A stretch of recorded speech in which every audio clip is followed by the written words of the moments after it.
Budgie Goes to Sea by H.R.H., the Duchess of York.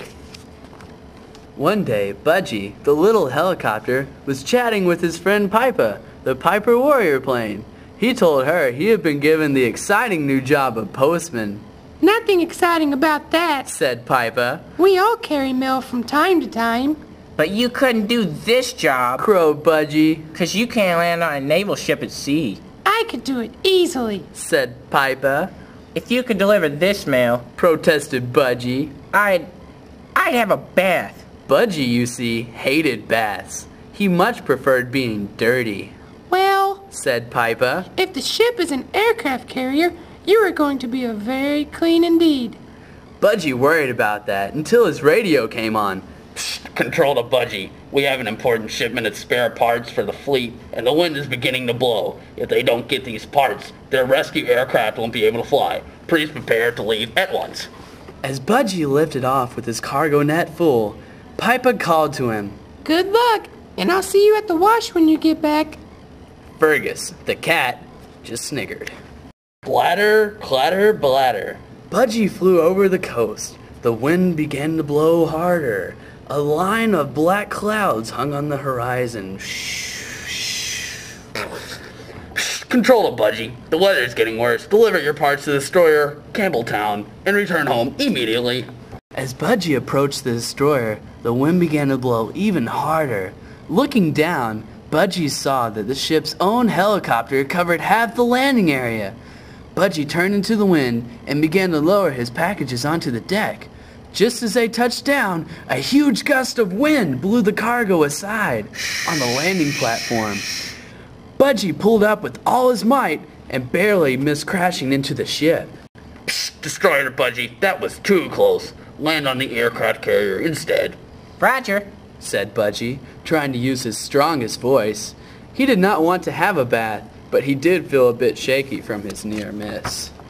Budgie touched down on the big carrier. The deck was covered with jets. Budgie felt small, but he was proud to be doing his job for the Navy.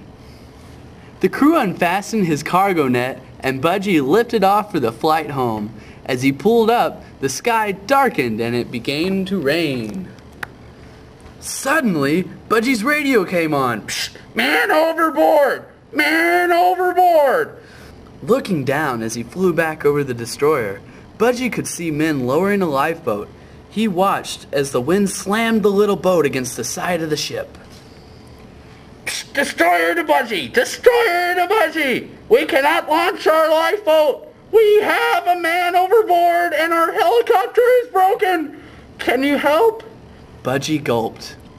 I'm not big enough for this, he thought. And the wind is too strong, and the waves are huge.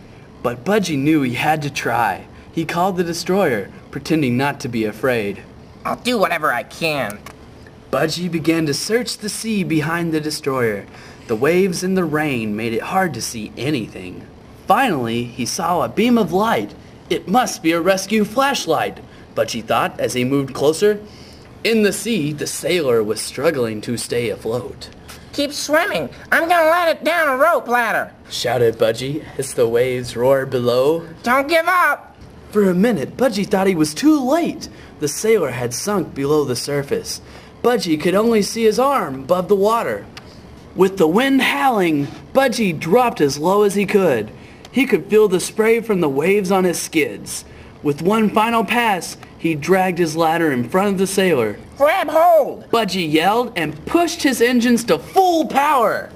The sailor held on as hard as he could, and Budgie circled back toward the ships.